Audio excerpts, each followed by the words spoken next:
তোমরা স্ক্রিনে যে কোশ্চেন দেখতে পাচ্ছ এটি এই রিসেন্টলি হয়ে যাওয়া ডাব্লিউবি কনস্টেবল পরীক্ষায় এসেছিল। কোশ্চেনটি হচ্ছে, জাতীয় কংগ্রেসের কোন অধিবেশনে প্রথমবার বন্দে মাতরম গানটি গাওয়া হয়েছিল? এর উত্তর হচ্ছে অপশন বি, 1896।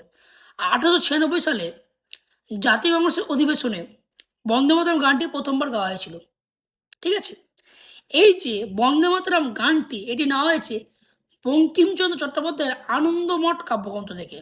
তাহলে বঙ্কিমচন্দ্র চট্টোপাধ্যায়ের আনন্দমঠ কাব্যগ্রন্থ থেকে বন্দে মাতরম গানটি নেওয়া হয়েছে। 1882 খ্রিস্টাব্দে বঙ্কিমচন্দ্র চট্টোপাধ্যায় আনন্দমঠ কাব্যগ্রন্থটি রচনা করেন। এই যে আনন্দমঠ কাব্যগ্রন্থ, এখানে সন্ন্যাসী বিদ্রোহ সম্পর্কে জানা যায়। ঠিক আছে, সন্ন্যাসী বিদ্রোহ সম্পর্কে জানা যায়। আশা করি তোমরা বুঝতে পেরেছো।